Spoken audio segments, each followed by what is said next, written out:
초기 기독교 교회에서 사용한 문서 중에 이 디다케라는 문서가 있습니다.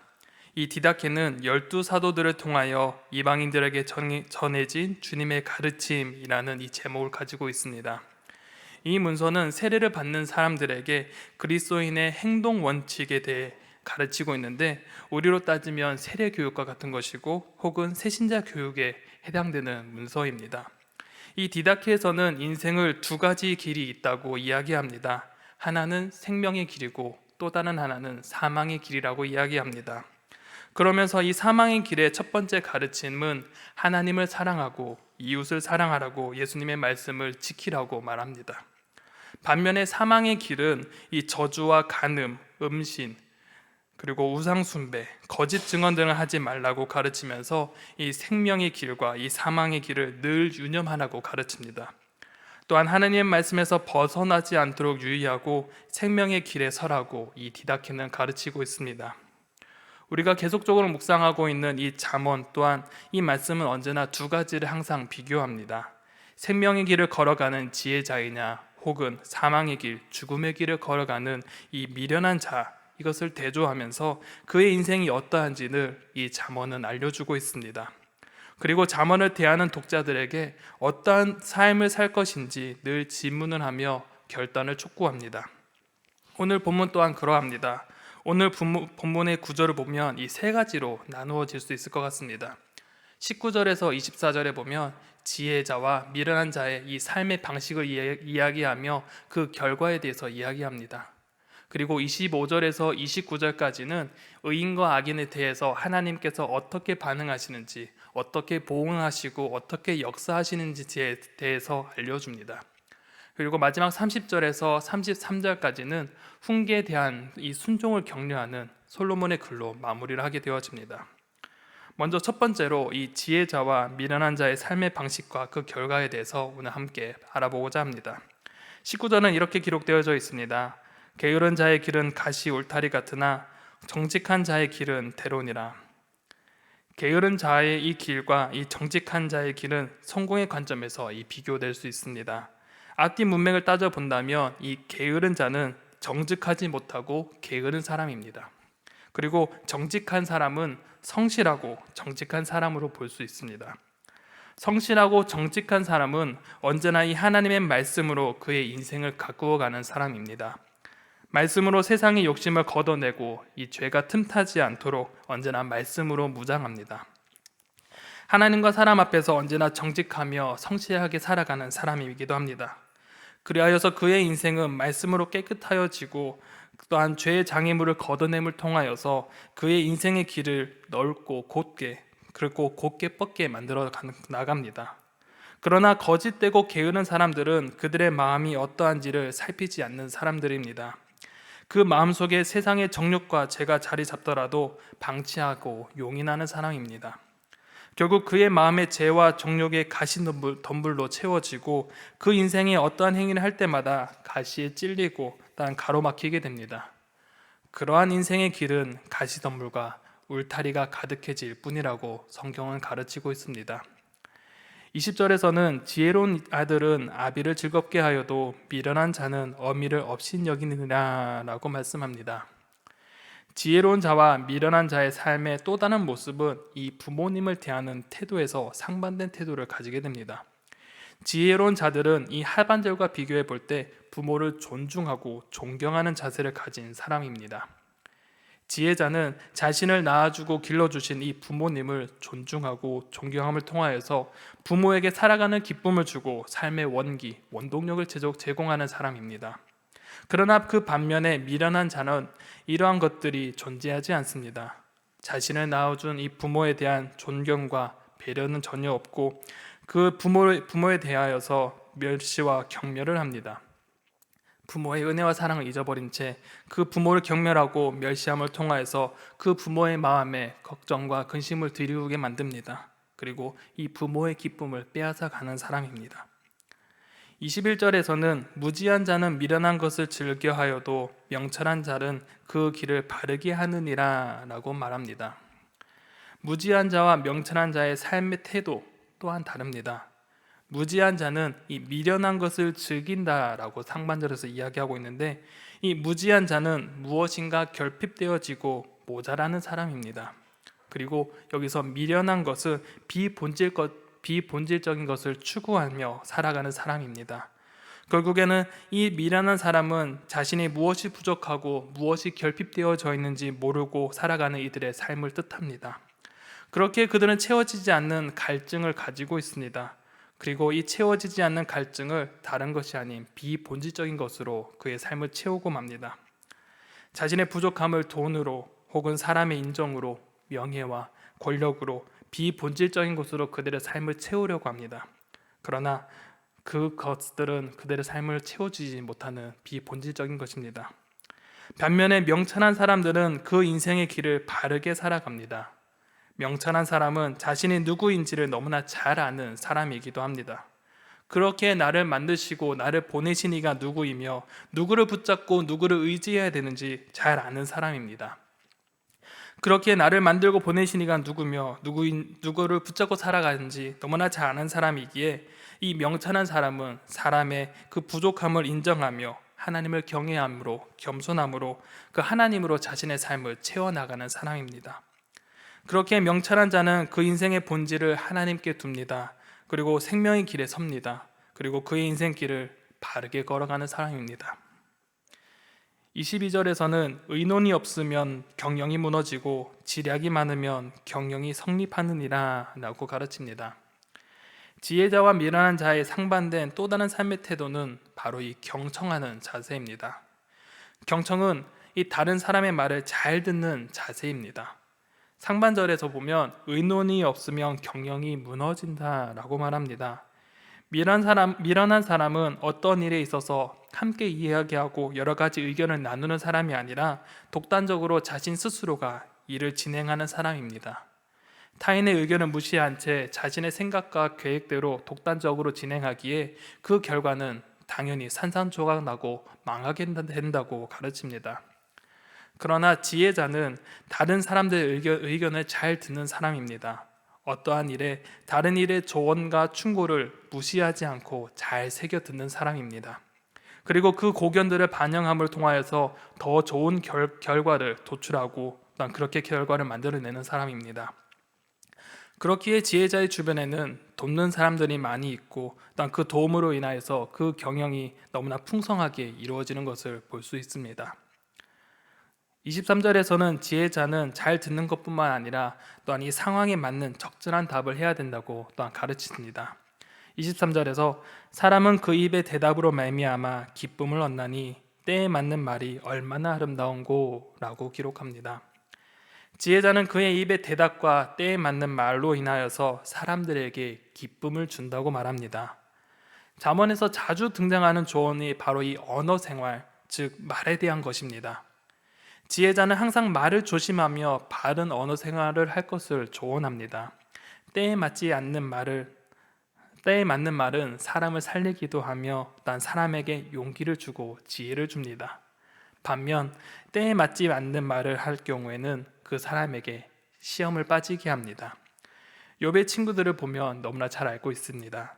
욥의 친구들의 조언에서도 알 수 있듯이 이 적절하지 않는 말은 오히려 적절하지 않은 말은 그 마음속에 아무리 위로와 격려와 사랑이 있을지라도 듣는 사람으로 하여금 이 상처를 주기 때문입니다. 이렇게 지혜자의 삶의 자세를 종합해보면 그는 언제나 부지런하고 정직한 사람입니다. 지혜자는 또한 상대방을 존중할 줄 아는 사람입니다. 또한 이 지혜자는 하나님을 경외함으로 비본질적인 것을 따라가지 않는 사람입니다. 그리고 다른 이들의 말을 잘 듣고 때에 맞는 말을 하는 사람이 바로 지혜자입니다. 이러한 지혜자 인생의 길은 24절에서 이렇게 결론적으로 이야기합니다. 지혜로운 자는 위로 향한 생명의 길로 말미암음으로 그 아래에 있는 수호를 떠나게 되느니라. 지혜자의 인생은 바로 이 위를 향한 생명의 길로 걸어간다고 가르칩니다. 위로 향한 생명의 길은 바로 하나님의 나라, 즉 천국을 바라보는 삶입니다. 하나님을 바라보며 하나님의 나라를 갈망하며 살아가는 그 인생이 바로 이 지혜로운 자의 인생입니다. 그렇기에 그의 인생은 하나님을 바라보며 천국을 바라보는 인생이기에 반대로 그 수월이 되어진 이 죽은 자들이 거하는 곳, 죄가 머무는 자리에서는 그 지혜자는 벗어나게 되는 것입니다. 지혜로운 자는 생명의 길에 서지만 미련한 자는 사망의 길, 죽음의 길에 서 있음을 기억하시기 바랍니다. 두 번째로 의인과 악인에 대한 하나님의 그 반응과 역사에 대해서 알아보고자 합니다. 25절에서 29절까지의 이 하나님은 어떠한 분이신지 우리는 찾아볼 수 있습니다. 하나님은 이 공의의 하나님이십니다. 25절에서 29절에서 보면 이 공의로운 하나님께서 의인과 악인에 대해 어떻게 대하시는지를 비교하며 가르쳐주고 있습니다. 첫 번째 25절은 이렇게 기록합니다. 여호와는 교만한 자의 집을 허시며 과부의 지게를 정하시느니라. 하나님께서 교만한 자의 집을 허무시며 과부의 땅의 경계를 정해주신다고 말씀하십니다. 이 교만한 자는 건방지고 오만한 자이며 또한 자신이 최고라고 여기는 교만한 사람입니다. 또한 이 사람은 사회적으로 힘을 가진 사회적인 강자이기도 합니다. 반면에 이 비교되어지는 이 과부는 누구도 보호해주지 않는 사회적 약자이기도 합니다. 동시에 이 교만한 자, 강한 자로부터 억압받는 사람이기도 합니다. 고대 근동은 이 땅의 소유와 경계를 이 지게석으로 표시한다고 합니다. 그런데 사회적 강자들이 사회적 약자들의 이 지게석으로 옮김으로써 그들의 사유 재산을 침탈하는 경우가 많이 있다고 합니다. 그러나 하나님께서는 이 사회적 약자인 고아와 객과 과부를 언제나 보호하라고 명령하십니다. 그리고 하나님께서는 이러한 교만한 자들의 집단과 가정을 심판하시고 또한 약자들을 보호하시겠다고 말씀하십니다. 26절에서는 악한 꾀는 여호와께서 미워하시나 선한 말은 정결하니라 라고 기록합니다. 하나님께서는 이 악한 꾀와 선한 말을 판단하셔서 악한 꾀는 미워하시고 또한 선한 말은 정결하게 여기십니다. 여기서 악한 꾀는 부정한 것으로 이 악한 생각이나 묵상, 악한 계획이나 도덕적으로 부패한 것을 포함하는 모든 것을 뜻하는 것입니다. 그런데 이 모든 것을 하나님께서는 미워하신다고 기록합니다. 이 미워한다라는 단어는 이 하나님께서 우상이나 우상 숭배를 가증스럽게 여기고 극렬한 미움을 나타내는 이 말로 기록되어져 있는데 그 말과 그 가증스럽다는 말과 여기서 미워하는 말이 동일하게 사용하면 됩니다. 그렇기에 하나님께서 부정하고 악한 생각들과 이 계획들을 우상 숭배와 같이 너무나 역겹고 가증스럽게 여기신다는 것입니다. 반면에 선한 말은 정결하다고 선언합니다. 이는 상반절의 내용과 연관해서 재해석해 본다면 악한 꾀는 부정한 것이기에 하나님께서 미워하시지만 선한 말은 정결하기에 이 하나님께서는 이를 사랑하신다는 것이기도 합니다. 27절에서는 이익을 탐하는 자는 자기의 집을 해롭게 하나 뇌물을 싫어하는 자는 살게 되느니라 라고 가르치고 있습니다. 여기서 나오는 이익은 정당한 방법으로 부를 축적하는 것이 아닙니다. 부정한 수단으로 이득을 취하는 것을 뜻하는 것으로 이 하반절에 나오는 뇌물과도 연관되어져 있는 단어입니다. 이는 정당한 노력과 노동으로 이익을 얻는 것이 아니라 일하지 않고 부를 얻으려 하는 행동의 모습, 즉 불로소득을 탐하는 것입니다. 정당하지 않은 방법으로 이익을 취하는 것, 이것의 바로 큰 예가 바로 이 뇌물이란 것입니다. 뇌물은 정상적인 방법이 아닌 부정한 방법입니다. 이를 통해 지금 당장의 이익을 얻을 수 있겠지만 하나님께서는 그 집을 해롭게 하시고 망하게 하실 것입니다. 반면에 뇌물을 싫어하고 정직하고 성실하게 일하는 자들에게는 하나님께서 그들의 삶을 지키시고 보호해 주실 것입니다. 28절에서는 의인의 마음은 대답할 말을 깊이 생각하여도 악인의 입은 악을 쏟느니라 라고 가르칩니다. 의인은 말에 있어서 언제나 신중한 태도를 가집니다. 의인은 많은 지식을 가졌지만 언제나 그 말을 심사숙고하고 듣는 이를 배려하며 사랑에 기초하여서 조심스럽게 이야기합니다. 반면에 이 악인의 입은 악을 쏟는다고 이야기합니다. 여기서 쏟는다라는 표현은 샘에서 물이 터져나와서 끊임없이 터져나오는 현상을 연상하게 하는 단어이기도 합니다. 즉 말이 끊임없이 터져나오는 것은 결국 심사숙고 없이 그저 생각나는 대로 아무렇게나 말하는 것입니다. 듣는 이와 그 상황에 상관없이 여과 없이 말을 쏟아내는 것입니다. 그런데 이 28절은 특이하게도 하나님의 반응과 보응은 생략하고 있습니다. 이를 두고 주석학자들은 그 결과는 우리가 너무나 잘 알기 때문에 생략한 것을 보인다라고 해석하기도 합니다. 우리의 일상에서도 볼 수 있듯이 이 막말을 하는 사람에게는 그 주변에 사람이 모이지 않습니다.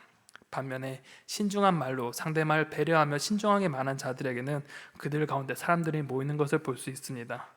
그렇기에 우리가 하나님의 그 보응과 역사를 보지 않고서라도 우리 현장의 삶 속에서도 너무나 정확하게 볼 수 있는 결과이기 때문에 생략한 것 같다고 주석학자는 이야기합니다. 하나님께서는 의인과 악인에게 각각 다르게 행동하신 것을 여러분은 볼 수 있었을 것입니다. 그리고 가장 극명한 대조는 바로 29절에 기록하고 있습니다. 29절에서는 여호와는 악인을 멀리하시고 의인의 기도를 들으시느니라 라고 기록합니다. 하나님께서는 악인을 멀리하십니다. 반면에 의인은 가까이 하십니다. 또한 의인의 기도는 응답하시지만 악인의 기도는 들으시지 않습니다. 이것이 하나님을 믿는 이들에게 가장 큰 유익이며 또한 살아가는 삶의 힘이 되어집니다. 하나님을 믿는 이들에게 하나님께서는 언제나 함께 하십니다. 그리고 그의 마음의 소원까지도 미리 아시고 또한 그 소원에 응답해 주십니다. 이 세상은 부정한 것을 말하고 이 세상은 부정하게 살라고 이야기합니다. 그리고 그것이 더 편하다고 이야기합니다. 그러나 지혜자는 이러한 세상을 향하여서 그렇게 반응하지 아니하고 하나님의 말씀에 따라 정직하고 성실하게 살아갈 때 하나님께서는 그의 삶을 지키시고 보호하시며 또한 그 기도에 응답하시겠다고 말씀하십니다. 그리고 더 나아가 그의 삶을 인도하시겠다고 약속하셨습니다. 이제 마지막으로 솔로몬의 훈계에 대한 순종을 격려하는 부분을 함께 보고자 합니다. 30절에서 33절에서는 이 솔로몬이 훈계에 대한 순종을 격려하는 글이 나타나고 있습니다. 30절에서는 눈이 밝은 것은 마음을 기쁘게 하고 좋은 기별은 뼈를 윤택하게 하느니라 라고 가르치고 있습니다. 눈이 밝은 것과 좋은 기별은 이 마음을 기쁘게 하고 뼈를 윤택한다고 말합니다. 이 단락을 훈계의 순종으로 비춰본다면 이 눈이 밝은 것은 이 진리를 깨달을 수 있는 명철함을 뜻합니다. 진리를 깨닫는 이 명철함은 바로 열린 마음으로 지혜를 받아들이기에 전하는 이나 받는 이 모두가 그의 마음에 기쁘게 하게 됩니다. 또한 좋은 기별은 이 소식과 소문, 가르침과 교훈이라는 의미인데 결국 사람에게 유용한 훈계를 뜻합니다. 여기에 상반절에 있는 마음과 하반절에 뼈를 언급함으로써 또한 이 지혜와 훈계는 전인격적인 유익을 뜻합니다. 이 훈계가 인간의 몸과 마음을 윤택하게 하시며 건강하게 한다고 강조하는 것입니다. 그렇게 사람의 몸과 마음을 윤택하게 하는 이 훈계를 듣는 이들은 31절에 생명의 경계를 듣는 귀는 지혜로운 자가 가운데 있느니라 라고 말합니다. 생명의 경계는 훈계이며 또한 지혜자의 조언과 교훈을 말합니다. 지혜자의 교훈을 듣고 순종하며 지키는 자의 삶은 지혜자 가운데 있는 것으로 이 지혜로운 자의 복을 함께 누리게 된다고 선포하는 것입니다. 하지만 반대로 32절에 훈계를 받기를 싫어하는 자는 자기의 영혼을 경히 여김이라 견책을 달게 받는 자는 지식을 얻느니라 라고 가르칩니다. 훈계가 몸과 마음을 윤택하게 하기에 훈계를 싫어하는 자는 자연스럽게 그의 몸과 마음이 병들게 됩니다. 그리고 그릇된 길로 나아가게 합니다. 반대로 견책과 훈계를 겸손히 받아들이고 듣는 이에게는 지혜자의 그 지식을 얻고 또한 상반절과 반대로 자기의 영혼을 건강하게 될 것입니다. 이렇듯 솔로몬의 훈계의 중요성과 몸과 마음을 건강하게 하는 이 생명의 훈계의 유익을 가르치고 있습니다. 그렇다면 이 솔로몬이 다음 세대에 남기고자 한 이 훈계를 한마디로 결론 내린다면 그것은 어떠한 말일까요? 그것은 여러분이 너무나 잘 알다시피 그것은 하나님을 경외하는 것입니다. 하나님을 경외하는 것이 바로 생명의 길이자 생명의 훈계입니다. 33절에 이렇게 가르치고 있습니다. 여호와를 경외하는 것은 지혜의 훈계라 겸손은 존귀의 길잡이니라. 아멘. 솔로몬의 잠언, 이 지혜가 가르치는 훈계의 핵심은 바로 여호와를 경외하는 것입니다. 잠언 1장 7절에서도 여호와를 경외하는 것이 지식의 근본이거늘이라 말한 것과 같이 모든 훈계의 핵심은 바로 하나님을 경외하는 것입니다. 하나님을 경외하는 것, 그것이 무엇입니까? 바로 하나님께서 우리를 만드셨고 우리는 하나님의 피조물이기에 우리는 하나님 앞에 교만한 모습이 아닌 겸손하게 행하는 것입니다. 또한 하나님을 경외하는 것은 하나님의 말씀을 따라 살아가는 것을 뜻합니다. 그렇기에 하나님을 경외하는 것에는 하나님 앞에 겸손한 자세가 필요하며 이를 통해 하나님의 영광과 존귀로 인도하게 될 것입니다. 사랑하는 성도 여러분, 하나님을 경외하는 것이 지혜의 근본이며 지혜의 훈계입니다. 우리가 인생을 살아갈 때 하나님 앞에 이 겸손하게 그 뜻을 준행하며 살아가는 여러분들이 되시길 간절히 소망합니다. 또한 하나님께서 사망의 길이 아닌 생명의 길로 인도하심을 믿고 따르며 하나님을 경외하며 살아가는 우리 성도님들 되시기를 간절히 소망합니다. 이 시간 우리가 말씀을 기억하며 우리가 합심하여 기도하기 원합니다.